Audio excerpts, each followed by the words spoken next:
Hi, everybody. This is Erica from In the Company of Cards, and we are once again on a Sunday having a Sunday conversation with one of my friends. You should know by now, I don't just, you know, go to the phone book and pull names out of the phone book. These are all people whom I know or people whom I have wanted to get to know. Sasha Graham is our guest today, and I have known Sasha for a while. Sasha was kind enough to invite me to her an event that she had in New York, which was so cool, and there were lots of readers there, and it was just a lot of fun. I was very flattered that you had asked me to be there, and I loved the times that I went, and so I wanted to reciprocate. Um, and also, she has a wonderful newsletter you might want to look into, and her last one made me think, wait, this is the perfect time to bring her on. So let me read her bio, and then I'll let her get a word in edgewise. So I'm looking at my phone in case you're wondering, because that's where the bio is. Sasha Graham is a world-renowned tarot expert, best-selling author, award-winning tarot deck creator, and indie horror actress. No horror today, but I mean, isn't that weird? That's so cool. Okay, who teaches and lectures around the globe. Her work has been translated into more than 12 languages, and she's the author of 13 books and tarot decks, including Llewellyn's complete book of the Rider-Waite-Smith Tarot and the Dark Wood Tarot. Graham's filmography includes over 16 90s horror flicks, and recently, Side Effect May Vary, Screamwalkers, Trivial, and Slug. It's 2025. Sasha's the host creator of a monthly live crowdsourced creepy story event and podcast called Sasha Graham's Ghost Stories by the Fire. And I will have her links in the show notes. So if you'd like to contact her or see what she's up to, you can do that there. So welcome, Sasha. I'm so thrilled to have you. Erica, thank you so much for having. I'm so excited to spend the next 60 minutes or so with you. Ditto, ditto, ditto. We presented at a conference recently in Canada, and if you've been with me from the beginning, or at least since the the election, you that was the event that I was at when I was speaking to you, reading poetry and all of that, trying to wrap my head around what had happened. And Sasha and I were at that event together. We were both presenting. So I mentioned, Sasha, your newsletter, and I thought it was really well done. And what I particularly liked about it was the fact that you talked about sort of self-care practices that we could perhaps think about taking on and participating in these difficult times. I'll tell you, you don't know this, but my audience does. So twice now, I've had people say, "Ooh, you look tired." First of all, one was a guy. I'm like, now, I mean, let me just say, I think we're all tired. I think these are exhausting times, right? So I think it's good to acknowledge that. Nobody here is Superman and Superwoman. We're all just, putting one foot in front of the other, trying to navigate all of this. But I thought you might be good to have on and talk about how you do that, and maybe through the lens of tarot, which I know is your um, method of choice. We can talk about how people can sort of start involving themselves in some of these practices. Thank you. Um, and I'm so grateful to be here and to talk about this. And specifically, I love that we're starting with this idea of self-care. Because self-care, while important, is also quite indulgent, I think, for a lot of people. And self-care has been radically transformed over these last few months. So I think when we're talking about caring for ourselves, I think the most important thing we can all do is stop for a minute and say, am I in a place of privilege? Am I in a place of privilege? Because if I am, I think that the new self care is caring for those who cannot care for themselves. you said that because I wasn't going to go here, but since we're there, one of the things that my audience hears me talk about a lot is this. There's the meme that's gone around. I don't know if you've seen it, but it's about Black women, and we just say we are drinking our water and minding our Black business. Meaning that we need a break. We've led the vanguard. We tried to tell everybody. Now the chickens are coming home to roost, and people would like us to be once again be at the vanguard. But we are drinking our water and minding our Black business. And I do think I have my audience is very diverse and international, and all of them are concerned about all of this. But I will occasionally have people who say, white viewers who will say, I'm a white woman and I just can't take this anymore. I don't know what to do. I can't deal with this. And I mean, I usually, I read all the comments, but I don't respond to every comment. And I think I don't respond to comments like that because I mean, what am I supposed to say to that?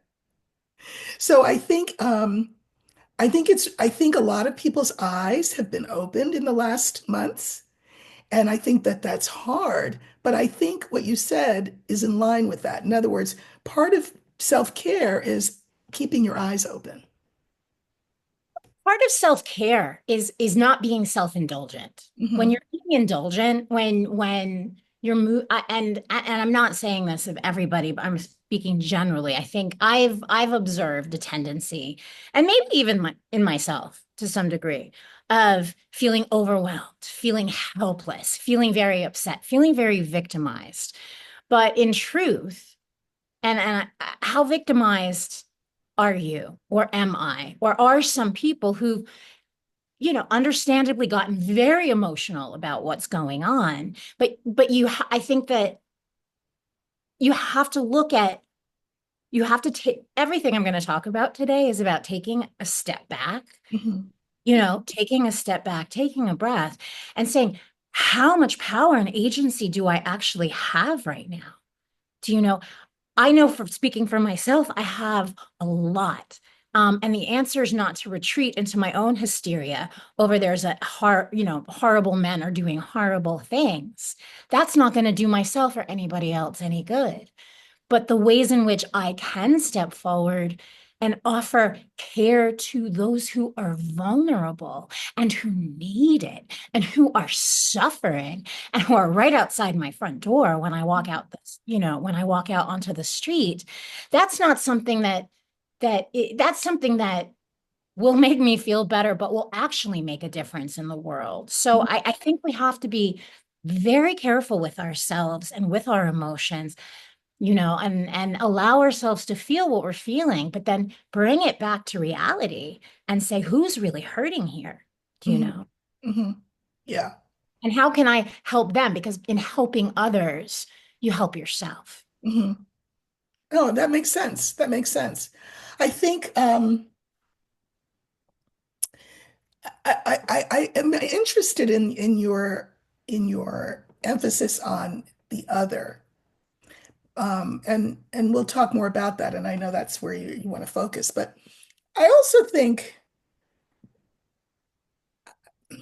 there can be a tendency to look, I'm trying to think of a good, I am rarely at a loss for words, but I want to say things the right way. Um, I think that part of self-care for certain groups is really to look, as you said, at themselves and the degree to which fragility plays a big part in how they operate in the world.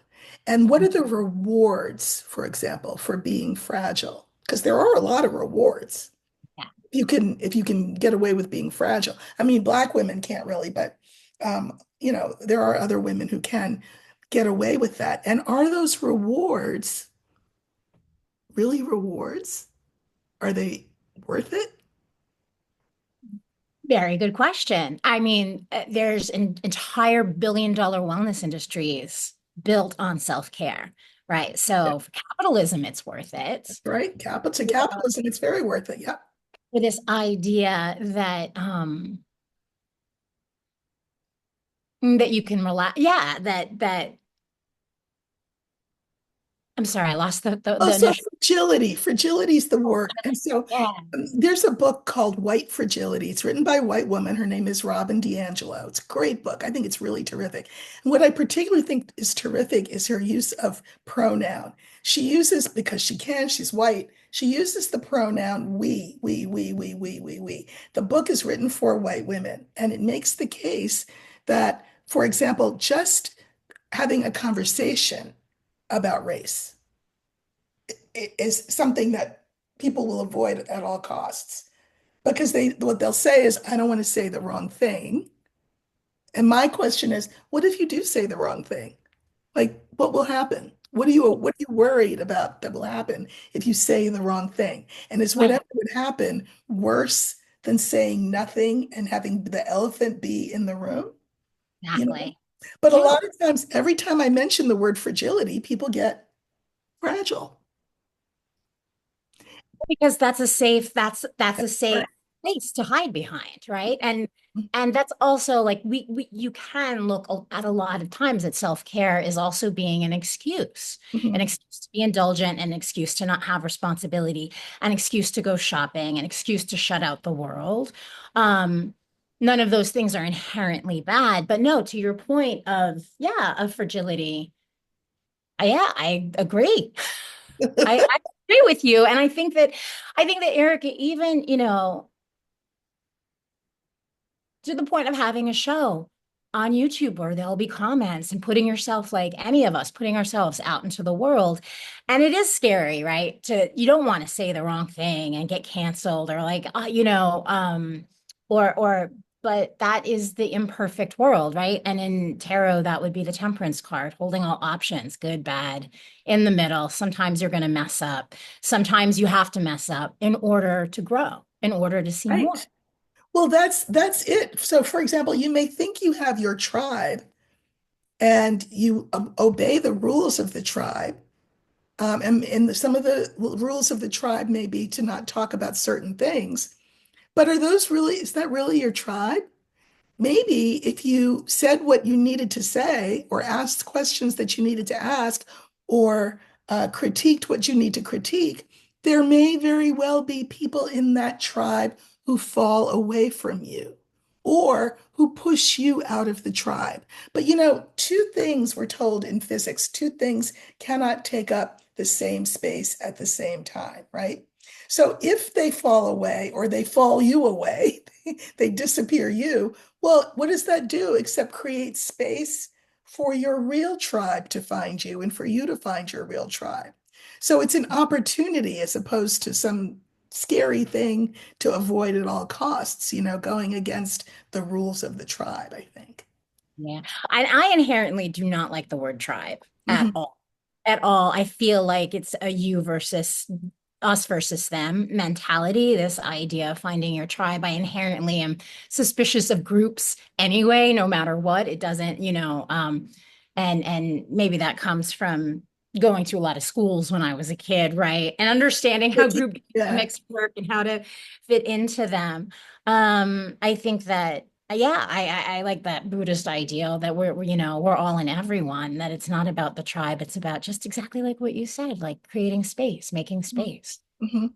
And and we all have to break ourselves in order to make space, whether it's a good break or a bad break. I mean, breaking is painful, right? We're in spring right now in the northern hemisphere. So right now is that I find it very uncomfortable, evolutionary, like birth time. Um, and it's uncomfortable. It sucks. It hurts. It Right. hurts. My body does not feel good in spring. It doesn't feel good when it's evolving. Birth is not a comfortable process. No, it's not, as we both But, know. but But it's a problem worth having so that we right. can. You think about the chick in the shell. The shell is nice and warm and dark and safe, but that chick keeps growing, and at a certain point, that shell's got to become claustrophobic, right? And so the chick's tries to get out of it. And I think that's what we're being asked to do, to sort of explore the space that we're finally allowing ourselves to have. I You know? agree. I agree. And it's a funny thing because to look at what's going on, I is horrible as it is and uncomfortable as it is, um, conversations like the one we're having now Hmm.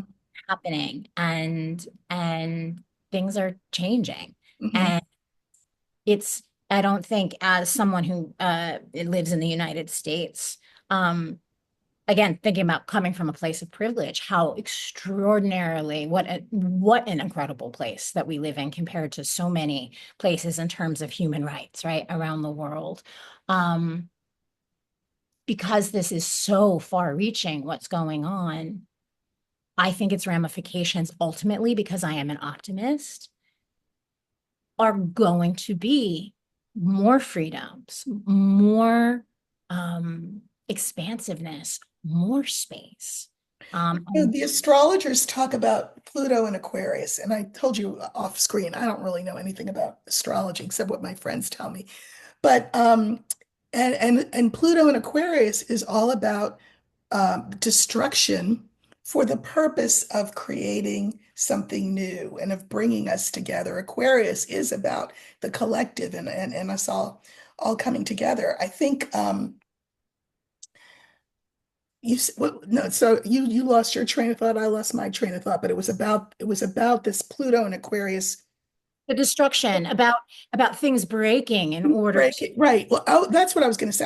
I was going to say that I think less and less, I guess, among my subscribers, because I think a lot of people do understand. Um, People will say, "Okay, that's enough. Okay, we get it now. Okay, this has been hard enough.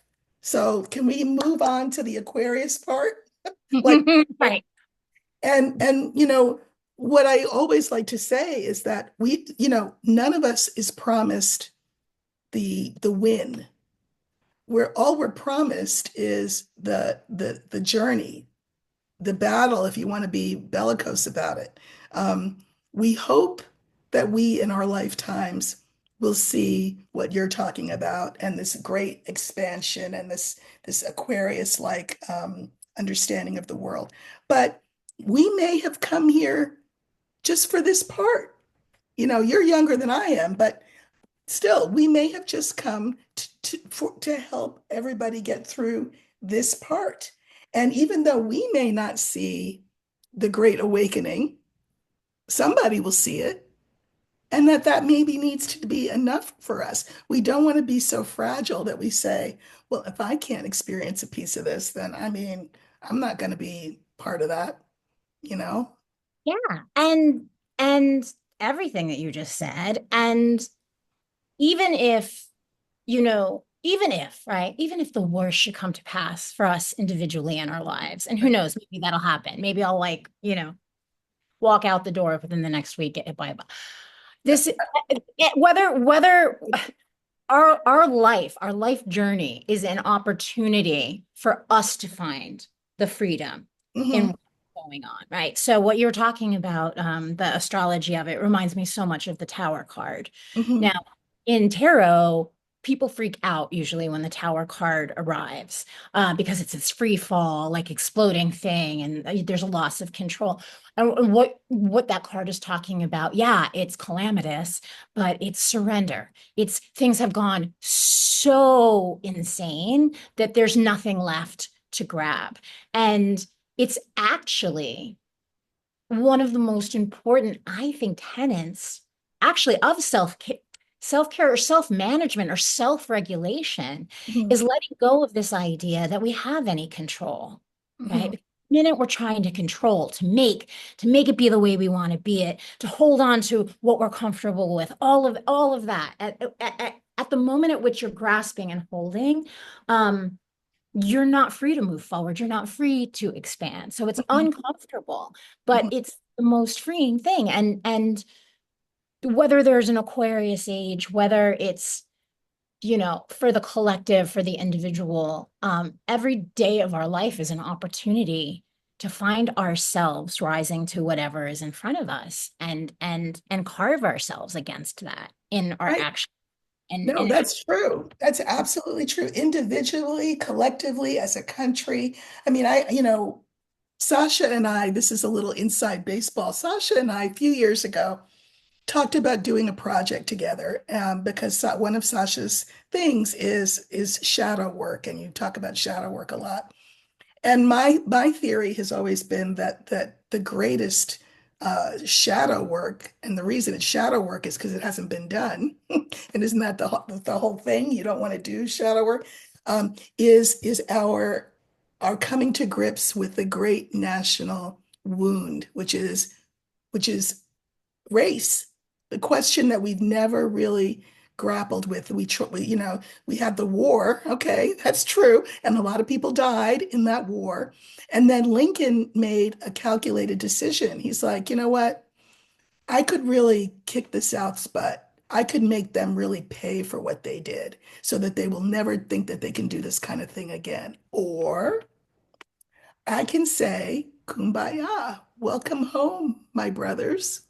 And we can all kind of sweep the stage clean and, go from here. He chose option number two. Lincoln was a great man, but that was the wrong option. How do I know? Well, because people will have weddings on plantations. What are you doing? Like, what? Erica, I will. Thank you for saying that. I was at a plantation like 3 summers ago, and I saw they were preparing for a wedding. I'm like, what? Are you kidding me? South romanticizes that antebellum time. Why do they romanticize it? Because Lincoln never said, you all, this is nothing to romanticize. You all should be ashamed of this, that humanity was so inhumane to humanity. But he didn't do that. So what he did was he got the Band-Aid out and he just stuck a Band-Aid on. So what happened, and I mean, and again, that was the South. But the North was paying attention and watching all of this. And we love to just skip the hard part and turn the page and go to the next chapter. Like you do scary movies. You know what I'll do? If somebody's getting ready to get murdered or there's going to be blood, I'll be on my phone. Let me know. Let me know when that's over because I can't watch that. But that's what we've done with race. And I think that this big unraveling that we're experiencing now is actually quite the opportunity for us to do this shadow work, this deep cleaning out of this wound, of us saying, wait a minute, we sold ourselves an idea of what we were. Baseball, apple pie, Chevrolet, mom, Pledge of Allegiance, the flag, all of that, baseball. Yeah, I said baseball. That was first.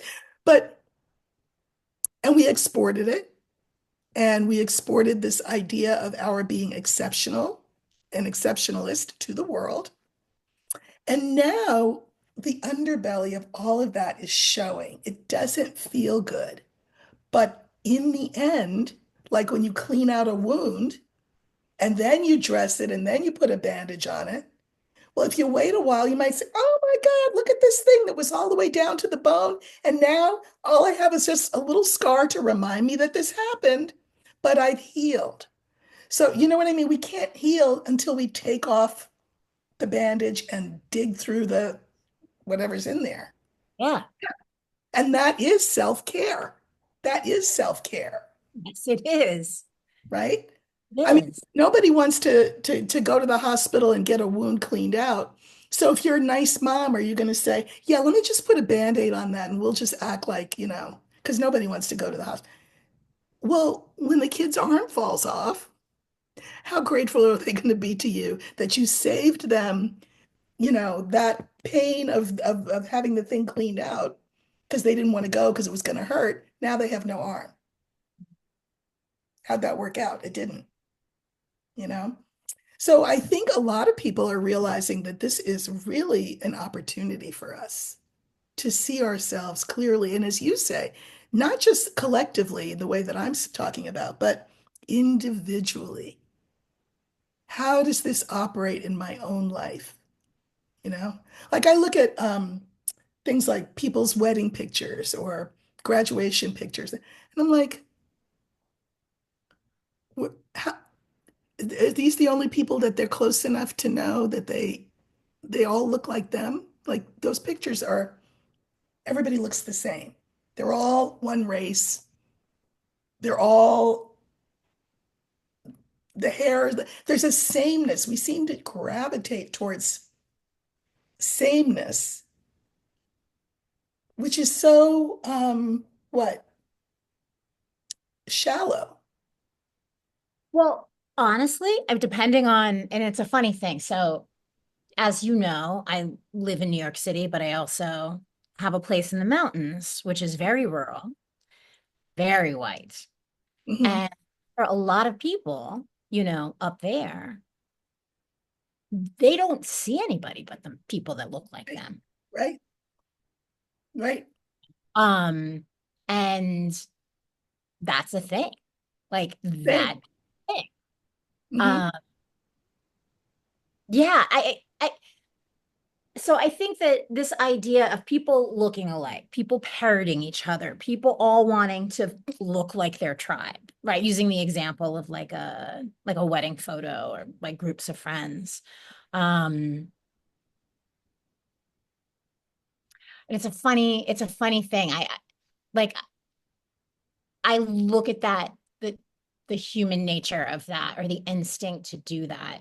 Um, and like earlier, going from school to school as a kid, right? Seeing like the different, okay, how Hmm. am I going to fit in? How can what's the ethos or the thing here that you can sort of like hop to. Um, I think that people do that in their own lives because there's this idea of safety, right? There's this idea of safety and comfort. Comfort. I'm not going to say safety, I'm going to say comfort. Hmm.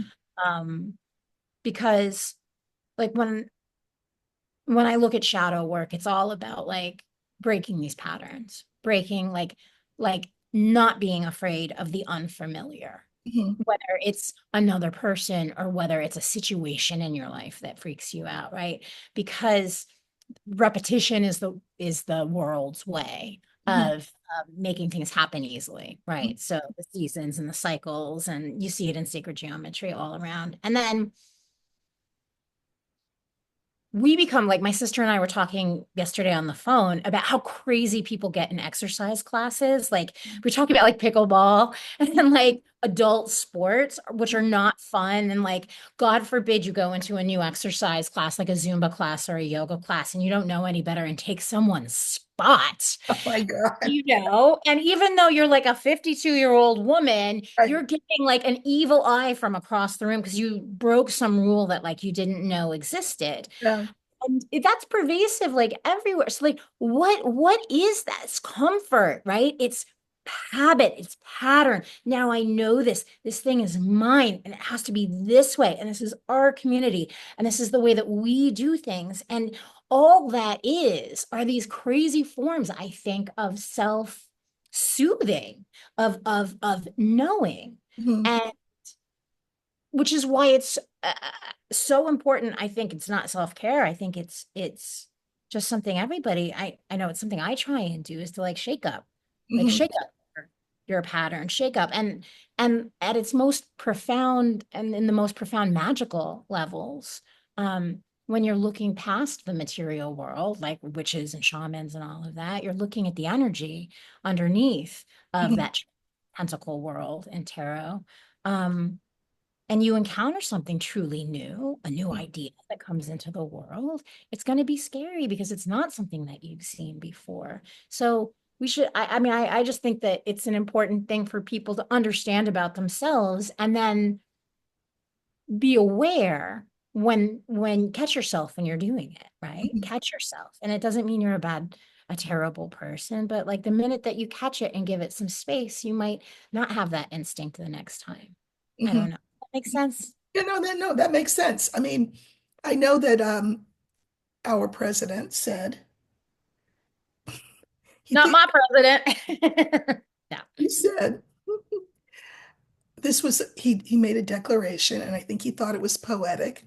He said, our country will be woke no more, which is, of course, the antithesis of what you're making the case for here.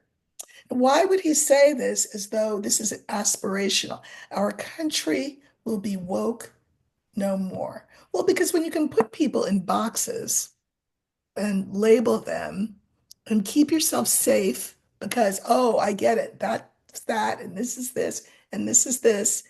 Well, it's also true that you can then be manipulated. You know what I mean? People will say to me, "What are you?"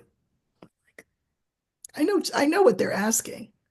But my question is, what will it do for you in your life for you to be given the blow by blow in that ancestry DNA kind of way, what I am? Like, what what's it to you, right?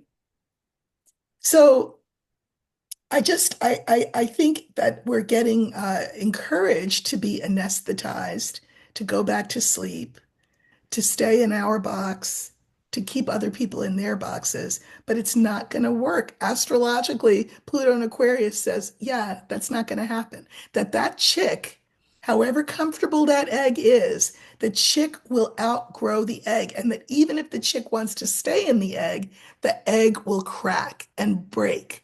And the chick will be like, "Where's my egg?" And it's in pieces that cannot be put together again to the extent that that chick can get back in there. That's what's going to happen.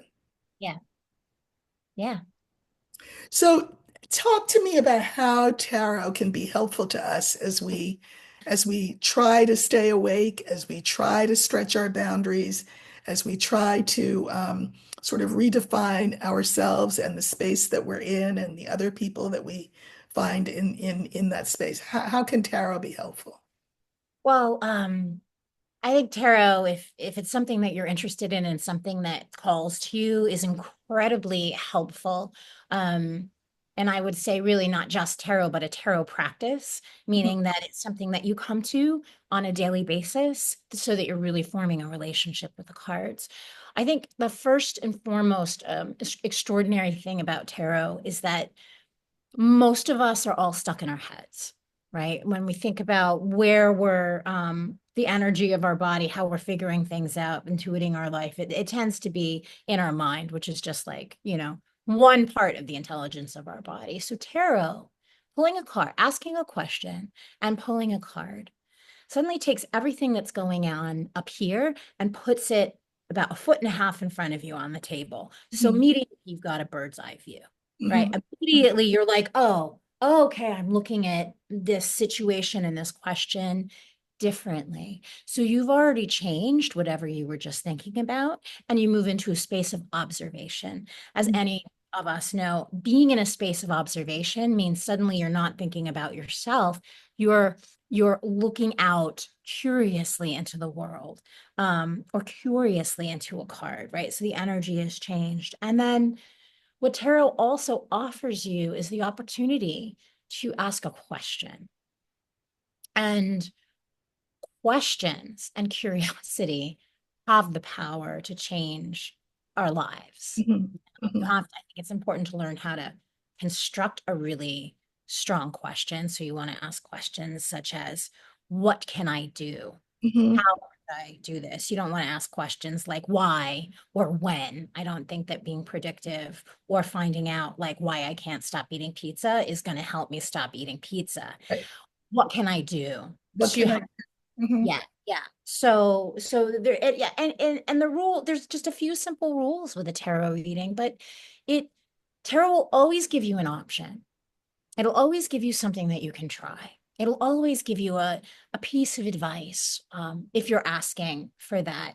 And the funny thing about the 78 tarot cards are that you're always on the edge of your seat when you're about to flip a card. yeah. Do you Oh, and yeah.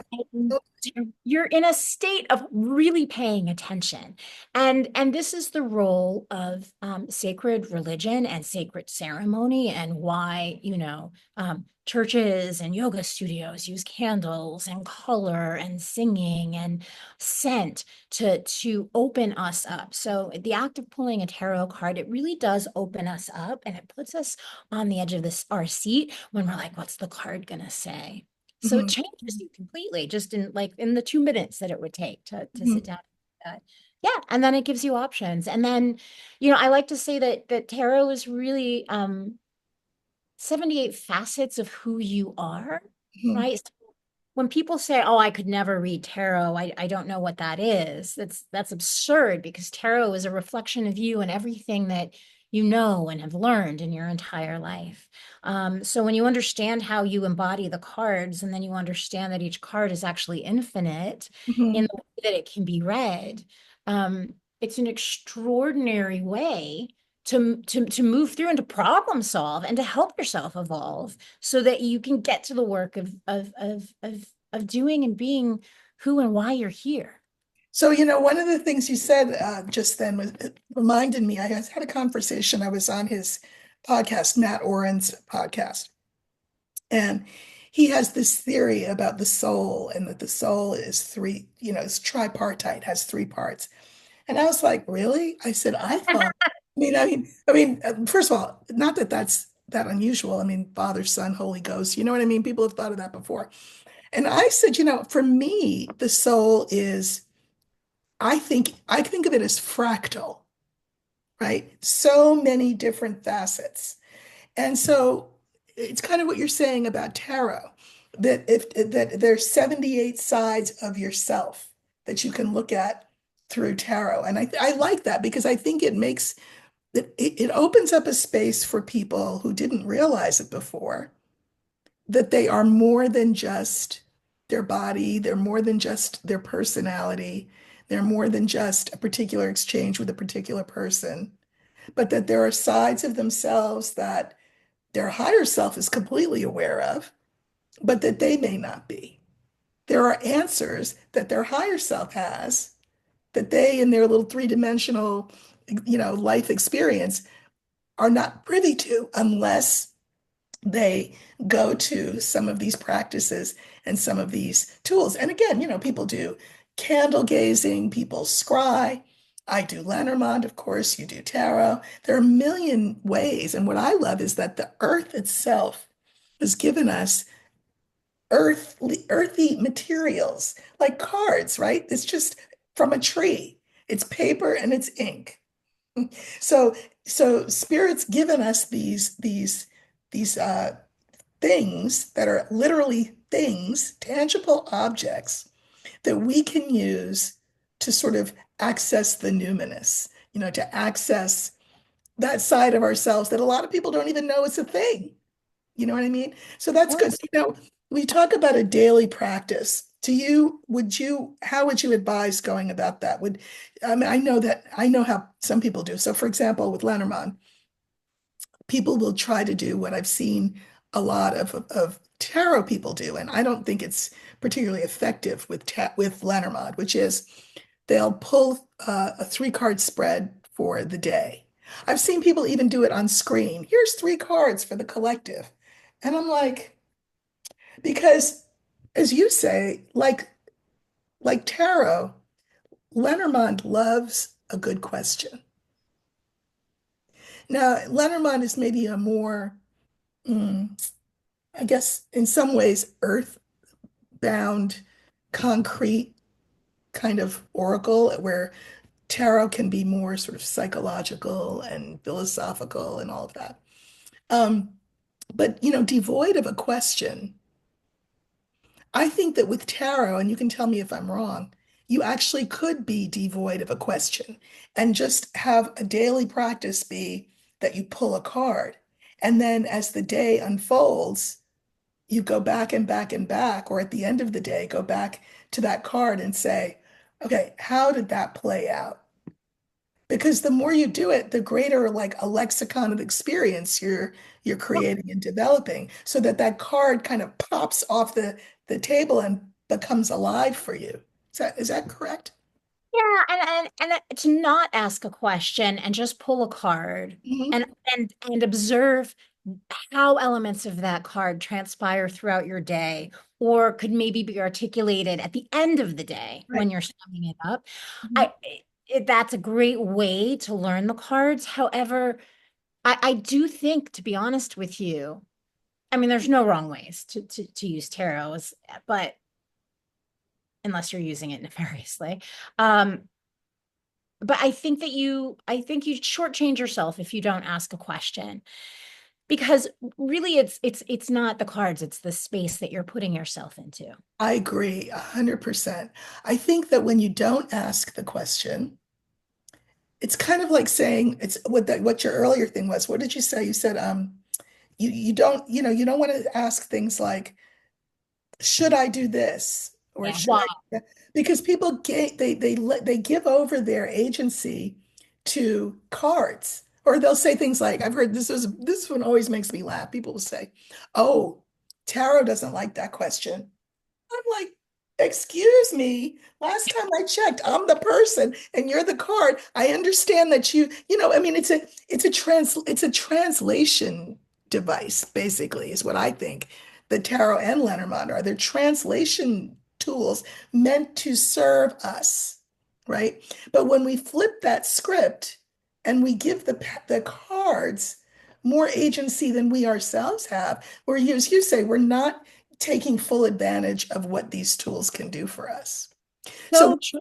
when we come with a question, that's saying, listen, I have skin in the game. I am present. I am here, and I'm willing to take this chance by asking this question. As opposed to, you have people come to you and they'll say, you'll ask them, well, what would you like to know? And they say, oh, whatever the cards want to show me. Okay, but what do you want to know? Now, what will happen, of course, if you're a good reader, right, is you will be shown the very thing that for whatever reason they couldn't wrap their lips around asking you. Right. But to take aegis is to say, this is what I want to know, you know? I mean, so there's two things that pop to mind, and I agree completely. So when it comes to, people will often think of like tarot and witchcraft as two very different things, or tarot and magic as two separate practices. I see no delineation there. I think it's, and the number one, and whether you're just a tarot reader or just reading cards or just a witch, or the number one thing is to take personal responsibility. The number one thing. The number one thing. And the magician card, traditionally in the Rider-Waite-Smith and even in the Marseille tarots, I think, both show the same thing. They show the magician with the four suits on the table, and that space in between the table going, all right, I've got everything I need Mhm. here, and I've Mhm. got this space with which I can respond to these things, but I'm standing here and I'm channeling the energy and I'm the one responsible. So we're not, it's not, and that freaks people out. And the Dalai Lama said this so brilliantly in a documentary, and I so was like, oh my God, Dalai Lama, you said it perfect. He was being interviewed about like a 3 day, I think it's a turning of the wheel festival that he presides over every year in northern India. And they were asking what it was, and he was saying, it's everybody wants the magic. Everyone wants the magic. They want the incense and the flash and the this and the that, and they want, the hierophant, the priest, the guru to do all the work. And then they sit there and they walk out feeling better. You have to do the work. You have to take responsibility, and you have to, I mean, at the very least, formulate a question. And the fact of the matter is, if you really wanted change, and here's the thing, right? Like, I love the phrase having is evidence of wanting. I think that that's a really interesting way to look at your life, and especially to look at the issues that you bunch up against. If you actually sat and asked a question, the same question that you are really trying to answer every day for like 6 months, you will get an answer. You will get an answer. Yes, and what will happen, even if you're pulling a single card, right? You won't get the same card every day when you ask that same question. But what you will get is this is what Lenormand does as well. is you will get the same answer 78 different ways. Yes. And Lenormand is that way too. When I was first starting out with Lenormand, I would ask, I was a new widow, and I would ask, the same questions over and over and over again. And Lenormand would tell me the same thing, but using different card combinations. So the way that I explain it is like, your mother says to you, it's going to rain, so you might want to wear a hat. And you're like, yeah, okay. And then, your sister is wearing a hat and she's like, it's going to rain. You want me to get you a hat? And you're like, but then when you see the cool kid in line at the bus stop and they've got the hat, whoa, you run home and get your hat. So now, and that's okay. And I think that cards are funny like that. They understand that sometimes people need to get a message from a lot of different directions in a lot of different ways before we can actually hear it, right? It has to come from the right card or the right source or the right day on the right time. And cards are patient. Maybe like your mom and your sister and the cool kid down at the bus stop are not patient. Cards are infinitely patient. So you can ask the same question, the same question, the same question, and you will be told in different ways, and those different ways will speak to your different facets, right? So that something will coalesce and come together, and you'll be like, oh, And suddenly it's like, whoa, I see it, right? I had a moment like that the other day. I woke up. I like, when you've been deluding yourself or you just don't see something or it's always been there and then you finally see it, yes, right? yes. Thank God for those moments. It's a funny thing, people's relationships with their cards. I do often like to remind myself and my students, if I'm teaching, that I do feel like tarot is a two-way. Like it's a Mhm. two-way thing. And I often think like we go to tarot or Lenormand asking so many questions, but do we ever stop and ask what the cards or the energies of tarot and Lenormand want from us? Right? Because if I had a friend who I was constantly going to and treating like so many of us treat our tarot and our cards. What should I do? It's all about me. It's all, Yeah. I do believe that there are intelligent energies, right, behind that you can access the cards like herbs or like flowers. And so I think that it's also really wonderful to if you have a tarot or Lenormand practice, just to ask the cards like what do you need from me? Mhm, mhm. You know, what I, can I I, do? I think that I like that, but I think people tend to get fixated. In other words, it's like what you said. Let me tell you a story. When I first started to read in a shop, so somebody had called me up. They owned a shop, and it was like a really popular place to go. And they said, "We heard you're really good. Do you want to come read cards?" And I'm like, "Well, do you want to like try me out?" No, no, no. We heard you're really good. I said, "Okay." So I go. And they gave me a certain time that I had to be there. The shop was going to open at a certain time, and there were other readers there. So I get there in maybe 15 minutes to spare. Set my tape, put my tape, my I use like a linen, black linen. That's what I use for a reading cloth. And I have my deck, and I had a candle because and I realized, oh my God, I'm the last one here. Why was everybody here so early? Did the time change and I didn't know? No, what it was everybody was getting there an hour early. Why? They had all these elaborate rituals that they felt like they had to do before they could be open for business to read. Certain Hmm. prayers that they said, certain candles that they lit in a certain order, certain um, crystals on their table that had to be arrayed a certain way, and God forbid the one was on. So I thought, oh my, this is my first day. All I have is my black linen thing, a candle, I got that, and a deck. What's going to happen if my first client comes in off the street and says, okay, blah, blah, blah, and I pull cards, and then I look at the cards, and then I look at the client and say, beats the hell out of me. What do you say? And I burst out laughing because I said to myself, Erica, guess what? That's never going to happen because you may not have all these 10,000 crystals and this and what I mean, the incense. You may not have any of that, but you have what you need. You have your cards and you have spirit as your partner. And all you need to do is listen to what you're given and then open your mouth and say, don't second guess yourself. Just open your mouth and say it. And so from the beginning, that's what I did, and it was fine. So I tell that story to say that it's very appealing for people to think that they are having a relationship, we'll call it, with their deck.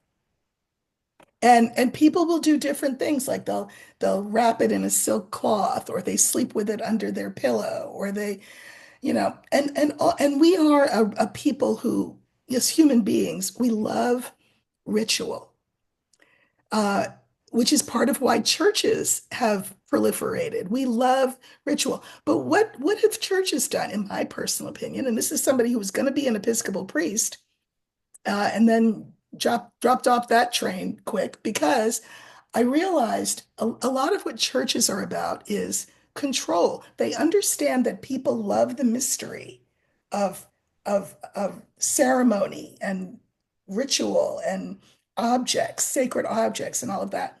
So they said to people, okay, so we have all that stuff, and we're the ones who get to use it, and you can look at it. And when you want to talk to your creator, we can hook you up. We will act as your intermediaries. And so you say in my ear what you want. I'll talk to God. God will talk to me. Then I'll tell you. So I think that this idea of having a relationship with your deck, I like to get the intermediary out of there and say the deck is just a tool. And as human beings who are of the earth, we love things of the earth. We love tools, right? But really, what is the relationship really between? It's you and the ineffable. It's you and God. It's you and your higher self, which is the part of God that you are. That this is just because Spirit knows, oh, aren't you cute? You like your little things. Okay, so we're going to give you some little things. We'll give you a little deck, and it's a thing, and it's tangible, and you can hold it, and you can feel it, and we're going to give you that. But understand what the real relationship is. It's between you and me. Make sense? That does make sense. And I'd like to tease a little bit out of what you were talking about because I I think that the role of ritual, I think there's a difference between why we engage in rituals and how certain systems use the Mhm. ritual. I And agree. so yeah, control and the idea that uh men can speak to are certified to speak to God, but you're not allowed to. Certified. Yeah. I'm not in that. But one of the things that I think is interesting about ritual is that it actually serves the same purpose as horror movies. Oh, girl, do tell. Do And this tell. is why there's actually a huge correlation between my work in horror films and my work with tarot and in sacred spaces, which is that, and I think I was talking a little bit about that before, that the seduction of ritual, the seduction of the music and the color, right, Yeah. is allowing the body to soften, is allowing yourself to open to understanding that you're moving into a space where something is going to be revealed. You're Mhm. going to see something or understand something that you've never seen before. Now, if you take away the surface bit of what rituals, sacred rituals, crystals, incense, and cards, and you look at just what happens when you move into a horror movie, when you go see a horror movie, and why horror movies are so great for teenagers on dates. What happens when you move in specifically to something where you know you're going to get scared, right? The lights come down, you get all ready, your entire the way you're paying attention shifts and is different, and you are on the edge of your seat. You're in a heightened state of awareness. And I would argue that most ritual, when done well, I think the intention is to put you into a state of awareness. And a really fantastic That's horror movie is going to show you something you've never seen before, and it's going to be scary. And when we talk about ecstatic religion, right, you, or journeying between worlds, in theory you want to see something that you've never seen before. So I think that they both serve as a place of alerting the body, and helping you pay attention, because like you pay attention like crazy when you're watching like a slasher or like a zombie movie, like where's it going to come from? And mhm. I think that, yeah, You know, yeah. we call that in literature, we call that suspension of disbelief. That when you walk into a theater, you know that Freddy Krueger is not a real guy. But for the purposes of the exercise, for the 2 hours that you're in the theater, you agree to suspend your disbelief and you put yourself in a place where Freddy Krueger is not only a real guy on a screen, he could be in that theater and just pop up. You see what I'm Mhm. saying? So yeah, I agree with you. I do, but I think it's so important that people I think it's important that we call it that, that people are aware of that. Like I think with a lot of religions, they just as soon you not have that conversation, that you don't think of it because it's like if you're an actor, well, or like a ballerina. A ballerina makes ballet look effortless and beautiful. And but if you looked at her feet, and Ugh. the pain that she endures while she's on those toe shoes, she'll never let you see that on her face. But that's like the backstage part. And I think that what we do as people who are magical people is we invite people backstage. Do you see what I'm saying? Yeah, I love that. And to your earlier point, that like not only are you allowed backstage, but this is a conversation between Yeah. you and whatever you want to call it. And so when I talk about like the energy, like asking the cards what they want, to me that's that energy is coming straight through the cards, Right. right? Right. In different rarefied forms. And it's a funny thing because there's a suspension of disbelief when you're looking at an array of tarot cards, and you're essentially play acting That's right. potential like we do in movies and books. Well, what would I do in that situation? Right. Safe space to explore that before you take it out into the world for yourself. Yeah. hmm hmm So is there a particular spread that you like to use on a regular basis or Yeah, actually. I mean, I think nothing beats a one card spread, to be honest with you. I know it's like all fantastic and magical to read like a multi-card spread, but if you're really looking for an answer, simplicity is best. mhm, Simple question, one card, let everything you need be in that card. Keep mhm. it, whether you're advanced or whether you've never looked at a tarot card before. But other than keeping it relatively simple, unless you're in the mood to play, my favorite spread is a 3 card spread, which is a shouldn't do spread. Oh, I know that one. Yes. Yes. This is the situation. Do this, don't do this. Yeah, this is what you should do. This is what you shouldn't do. And it's great when you're in those oh, should I go out tonight? Should I stay home? Like when you're just really caught up in like, I really don't know what to do. I like that spread because you have to give yourself over to it and promise that you'll do what the cards Yeah. say. Yeah. See, I mean, it's interesting because I used a word that I always tell people, don't use that word. And the word is should. But you're right. Sometimes you just need a friend to tell you, do this, don't do that. And the cards are that friend. So I really like that because I can be very indecisive. Huh, Yeah. interesting. So what else can you tell us that would make these times easier for us? What can we do with cards or whatever to keep ourselves centered and aware and alert and breathing in a regulated regulated way instead of So pandering to the dog. so I mean, and so I think that so there's cards that speak very well to the things that I think a lot of us are grappling with, and one of them, I'm gonna just go ahead and show you is the nine, or I'm sorry, not the nine, the Eight of Pentacles, Hmm. or I'm sorry, the Eight of Wands. Gosh, I'm not being able to speak. And I like to look at this card with these like fiery wands flying at you as the way that our That's the nervous fast card, right? fast. Like they are like it's energy flying at you. And for me, this is really how our nervous systems are not adapted for the amount of information that is coming to us all the time.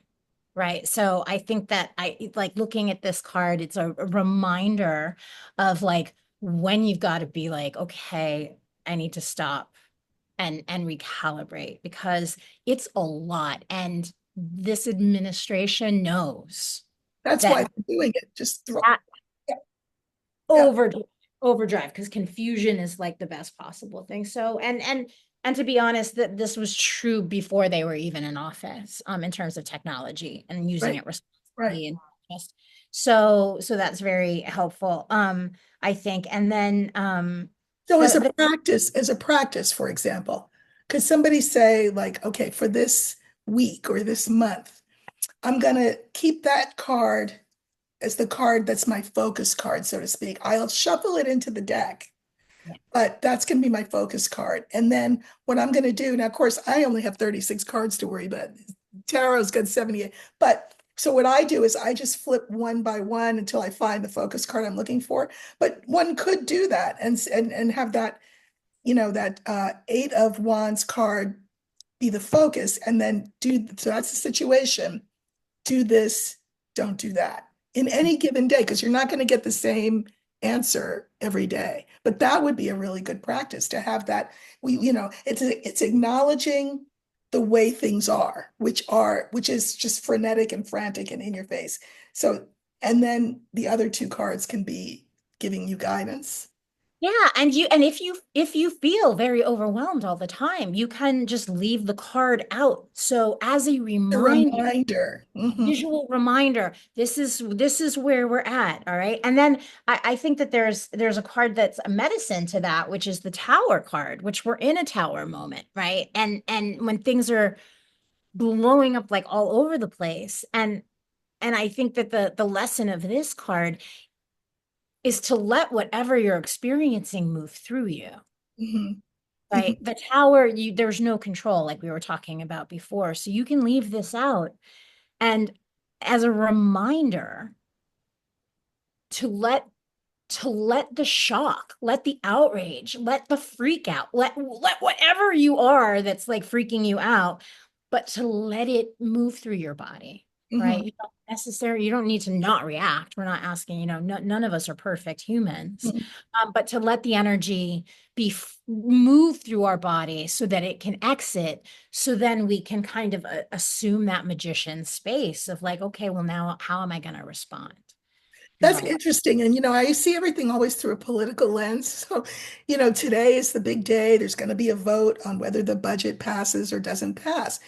And so we have the continuing resolution. That's the issue, is the House passed the continuing resolution, which is 47's, that's what he wants. And now it's in the Senate. And so the Senate is in two camps. Well, the Democratic Senate is in two camps.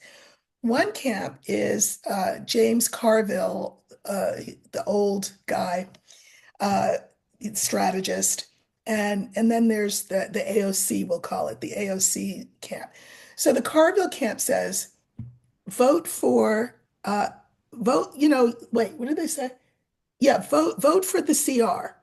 Give him what he wants, and stand back and just let what happened happen. Because who's going to be left on the stage, you know, With holding the holding the big bag is yeah. them, and it will be their thing. The AOC thing, contingent says, this is a bad CR. Yes, if we vote no on the CR, the government will not be funded. to me, that feels like the tower thing to say, we're not going to say yes to this because it's bad. So we're going to say no. Do we understand that saying no means everything falls apart? Yeah, we know that. And everything will still fall apart on their watch because all we did was say, we're not going to agree to a bad bill, right? So, I mean that's sort of a real life example of how you would respond to that Eight of Wands moment if the antidote is the tower, to just say, we are not gonna, we're not for this. We're gonna just let what happen happen. We're not going to participate in it. We're not going to try and hold everything up and scotch tape it together. Yeah. We're going to just Let it fall let apart. let it fall. We're not participating. We're going to let it fall. So yeah, it'll be what I saw, by the way, is that the CR will pass. I saw there was going to be all that back and forth, but that in the end, you know, um, but so that's just a specific example. But you're right. Just even as we ourselves navigate the daily issues in our life, and then looking at this broader picture, sometimes you just have to, what's that expression? Let go and let God. Yeah. And I think the other part that's interesting about letting go, or letting, like, when you're in a tower moment, like when you see something that's just unbelievable. And this is true, I think, just in the micro versions of our life when we're dealing with something that's very problematic. We can't be full of that emotion and rage and panic and like it's not healthy. We have to, so we have to let that flow through us. We have to let that move through us. So then we can decide, so then we can regroup and be like, well, all right, how am I going to handle this? How am I going to bring myself to this? So yeah, I people don't like the tower card, but I think it comes right after the devil card. Well, it does. Well, you know what? That reminds me of what I started with that saying that Black women have. Well, you speaking of flow, we're over here drinking our water, there's the flow, and minding our business because we have the devil moment. Now we have the tower moment. We'll be over here flowing because, I mean, it's like anything. If you resist, you'll break, you'll snap, right? But if you are flowing with it, the debris will be there to pick up in the end, regardless. So you might as well not let yourself be part of that debris, you know? Exactly. Exactly. Mhm, Yeah. Yeah. mhm. Are there any other practices that you can recommend that would be helpful? Yeah, I do. I think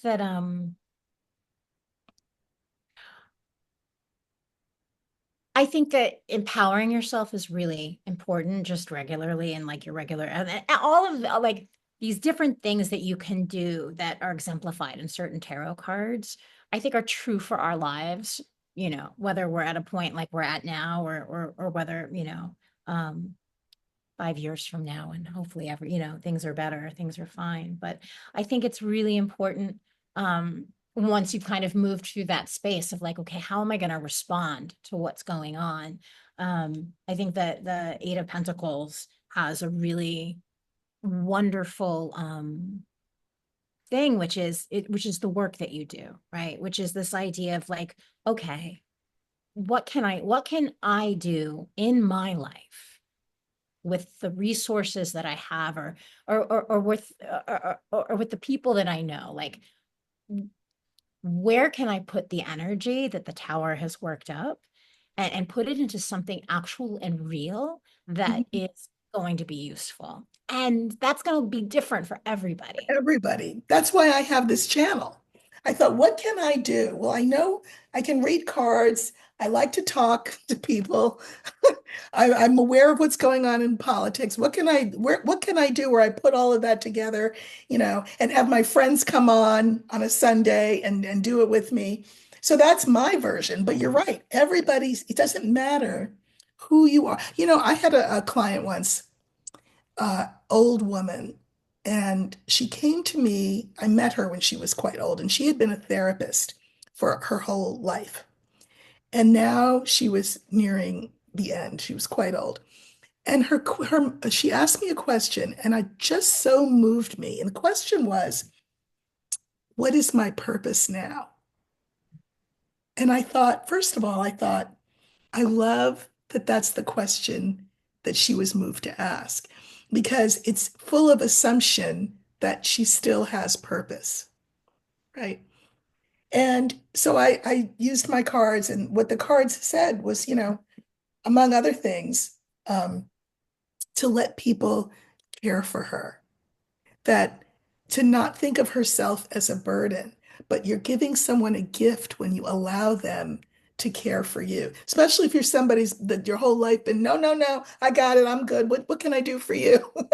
When you flip that script, it really heals and helps people.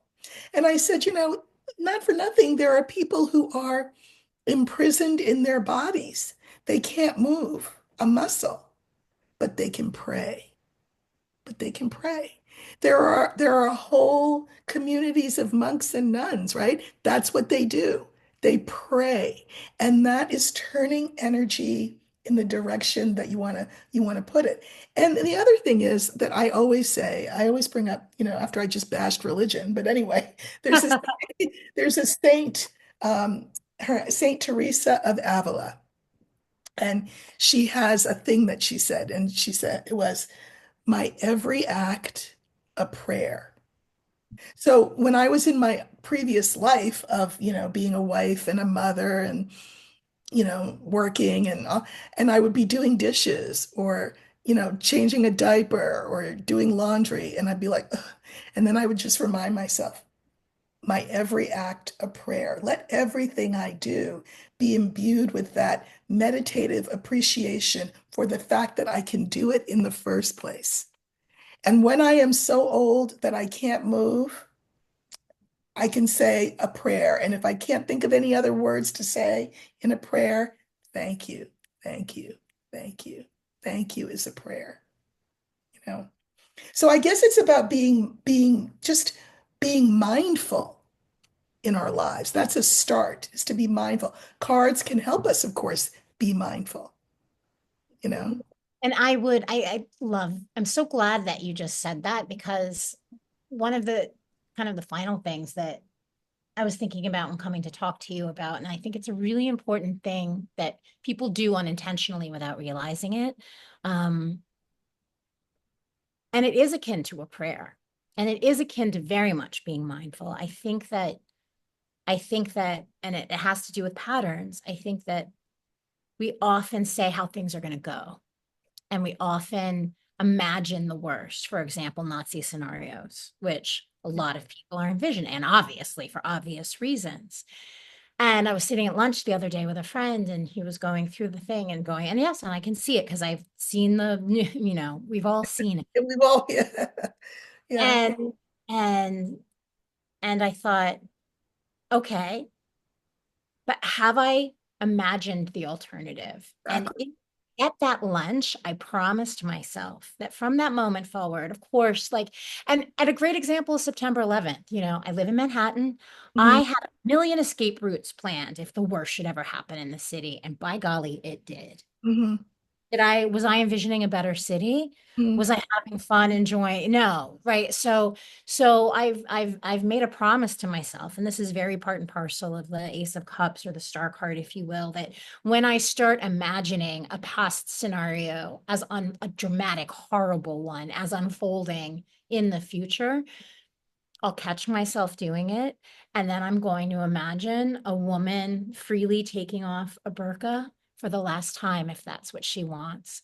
I'm going to imagine somebody who's enslaved in a factory on the border of Myanmar walking out of that door freely. I am going to literally, and I have scenarios that I put in my head, and I'm going to see that and let that kind of picture prayer be the medicine to imagining the worst. Because Yes, because physics, absolutely, physics and metaphysics, which, by the way, in my opinion, they're two sides of the same coin, right? Physics and metaphysics both will tell us that energy follows thought. Every single thing that we see around us began first with a thought.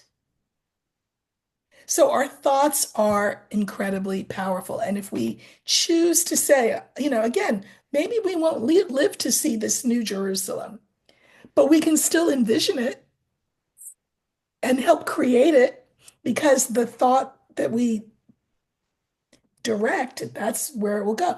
Now, people will think that's, do you remember back in the day, what was that movie?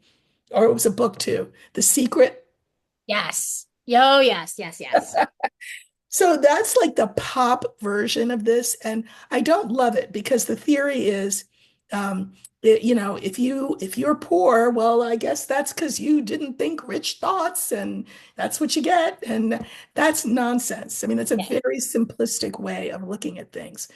But again, I think a better way to look at it is my every act a prayer, and part of my acting, part of the acts that I perform, are the thoughts that I think and where I allow my mind to go. So that's probably the biggest tool we can give people today, as a takeaway, is that envision what it is you want the world to be and walk towards that, you know? Because when you envision it, it's like the card when you see it Mhm. in your mind's eye, you're more apt to move out when you see it in your regular, when the potential is there. Right? Right in front of you. Absolutely. Absolutely. Sasha, I'm so glad that you came on with me. I really appreciate it. Erica, thank you for having me. I'm delighted to have been here. Thank you so It's much. great. So you all, happy Sunday, and I will put Sasha's links in the show notes so that you can see what she's up to. And if you see her get killed in a movie, it's that's your suspension of disbelief because here she is in the real. Half the time I'm doing the killing, though. Make no Oh, you mistake. are. Oh, you're I doing the. really, Oh, 2 movies ago, I had a body count of seven, 7 men so tortured. Yeah, it was fabulous. I love it. I love it. Well, thank you so much, Sasha, and I'm sure I'll have you back. And you all, I will see you soon. Have a great rest of your weekend. Take care, everybody. Bye.